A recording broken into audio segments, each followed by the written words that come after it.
Bonjour à toutes et à tous, nous sommes ravis de lancer la semaine de la créativité RH. Une semaine où on va découvrir les plus belles campagnes, les plus beaux projets réalisés ces derniers mois en matière de communication RH, que ce soit de la communication interne et de la communication externe. Aujourd'hui, on va parler d'une très belle catégorie, il s'agit de la catégorie campagne de recrutement. Je précise que Monster France, notre partenaire premium, était l'ambassadeur du jury lors duquel on a départagé ces projets de campagne de recrutement. Alors bien sûr, cette 12e édition du Grand Prix de la créativité RH s'inscrit dans un moment particulier pour recruter, où on a eu des hauts très hauts et des bas très bas, mais il n'empêche qu'à la fin, on a de très très beaux dossiers de campagne de recrutement que je vous propose de découvrir en vidéo maintenant.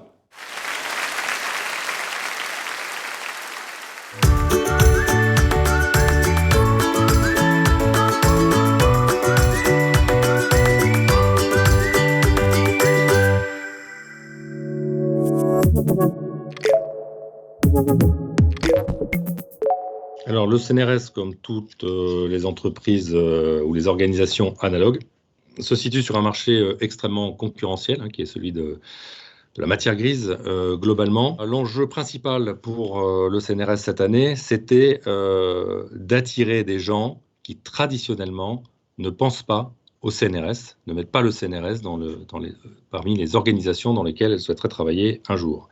Alors, on l'a fait de 3 manières différentes. La première manière, c'était de montrer à nos candidats et à nos candidates des gens qui sont comme eux, en termes de diversité et en termes d'époque, j'ai envie de dire. Le deuxième moyen, c'était de créer une connivence avec eux et elles, fondée sur des jeux de mots qui reflètent malgré tout ce qui est fait au CNRS.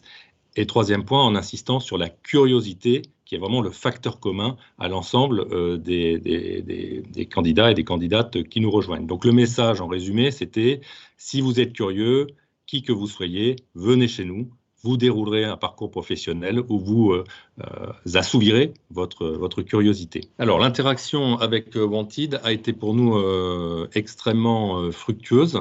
Elle nous a beaucoup interrogé sur la manière justement dont nous communiquons. Elle a fait bouger les lignes, elle nous a fait sortir de notre zone de confort. C'est surtout une campagne qui a très bien fonctionné. Alors en externe, c'était évidemment le but initial.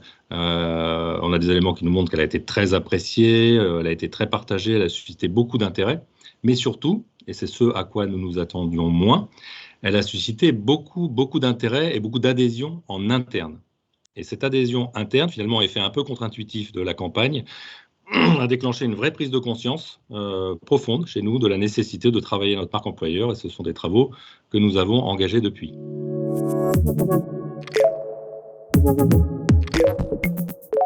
La toute première intention créative était assez classique, ou beaucoup plus classique en tous les cas. Elle s'attachait à retranscrire l'image telle qu'on peut l'apercevoir du CNRS.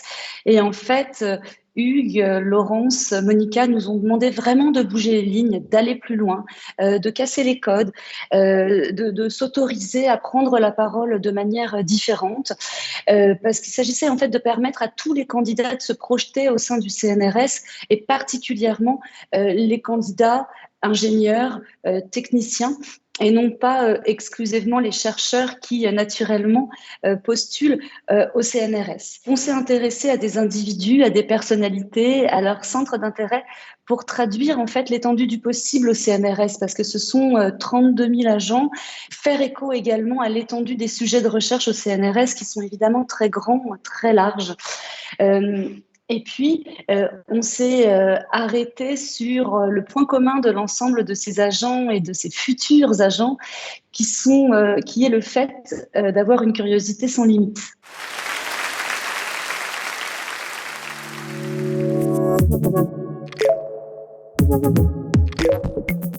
Ce projet, il a vu le jour parce que, en fait, on n'avait pas de marque employeur vraiment définie, on n'avait pas de stratégie pour parler à nos candidats. Et on a des objectifs de recrutement qui sont assez ambitieux. On recrute entre 500 et 600 personnes en magasin par an. Et en parallèle de ça, on avait une nouvelle plateforme corporate qui s'appelle Share the Sneaker Spirit, avec une vraie volonté de positionner nos vendeurs comme des vrais conseillers mode et tendance. Donc avec Watt, on s'est posé la question, on a sondé nos collaborateurs, on a réalisé des workshops en interne pour nourrir cette plateforme de marque employeur. Et on a aussi analysé le parcours de nos candidats, voilà, quand ils cherchent un emploi chez Courir, par quoi ils passent sur Internet, sur notre site de recrutement, etc., pour vraiment voilà, suivre l'expérience candidat. Et ça a donné lieu donc à cette promesse employeur qui est Become a Sneak Influencer.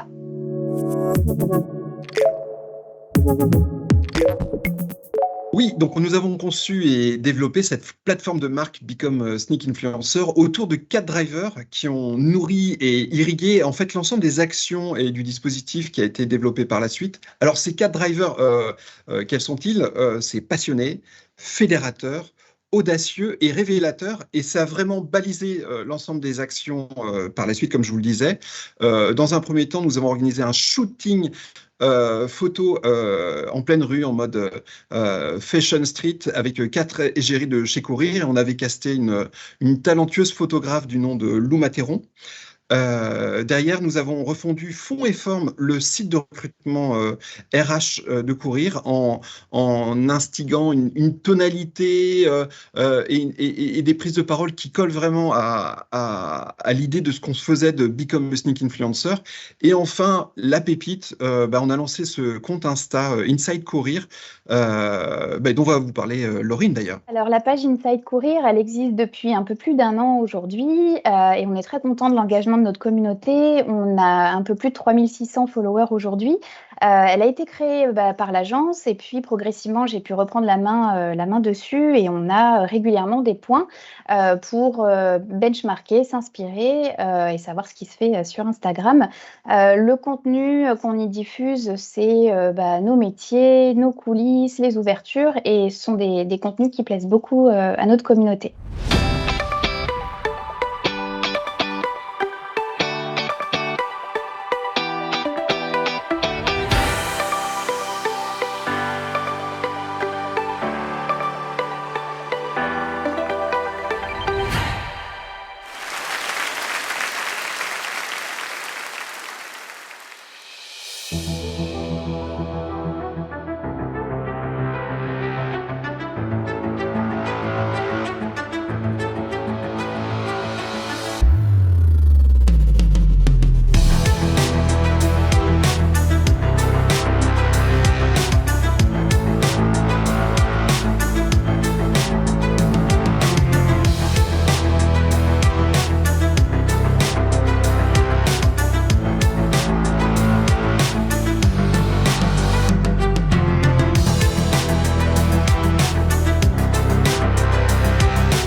Bien, tout simplement parce qu'une nouvelle réforme des études en santé permettant la diversification des profils d'étudiants et des passerelles était le moment opportun pour prendre la parole et rappeler les nombreux atouts des métiers de la pharmacie au bénéfice de la santé publique.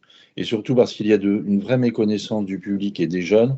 Un panel de 15 à 25 ans ont été interrogés sur les idées reçues qui persistent. Idées reçues qui sont notamment, pour 91% d'entre eux, une identification des pharmaciens et de la pharmacie à la pharmacie d'officine. Pour 25% d'entre eux, un choix de la filière officine lorsqu'ils ont échoué en études de médecine. Et pour 45% d'entre eux, en assimilant le métier de pharmacien à un métier de commerçant dévalorisant. Aussi, le projet de campagne était tout trouvé avec la valorisation de la diversité et de la richesse des métiers de la pharmacie, une sensibilisation des jeunes générations à ces métiers, et puis surprendre et bousculer toutes ces idées reçues. Enfin, il s'adresse bien sûr à eux, lycéens, collégiens, étudiants, et à leurs parents, aux enseignants, et pourquoi pas à vous les médias. Pour relever ce défi, il nous fallait les meilleurs, l'agence Watt.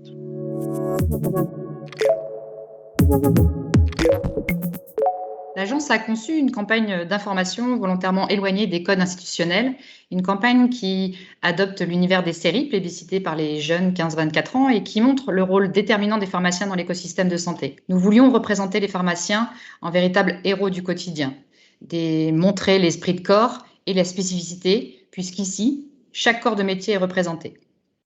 Pour faire vivre cette campagne, nous avons déployé un dispositif multicanal d'action, le tout à forte dominance digitale et en cohérence avec les grandes phases de l'année scolaire et de l'orientation. 2 points de convergence pour le dispositif, le mini-site qui a été créé, lesmétiersdelarpharmacie.fr, comprenant différents contenus, des fiches pédagogiques, des vidéos de pharmaciens, des vidéos d'étudiants en pharmacie, une infographie sur les études de santé, mais également un test, quel pharmacien êtes-vous ?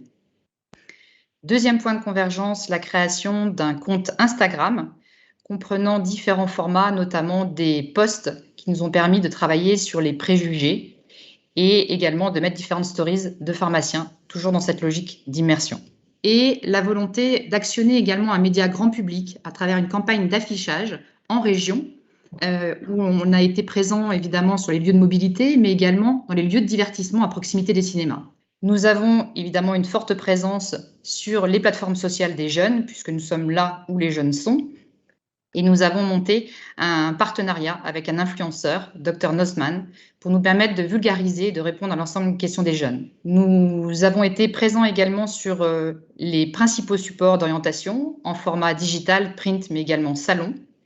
Et nous avons outillé les ambassadeurs pharmaciens et étudiants en pharmacie pour déployer le dispositif terrain.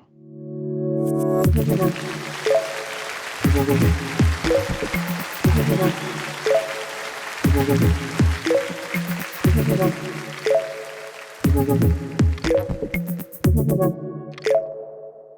you.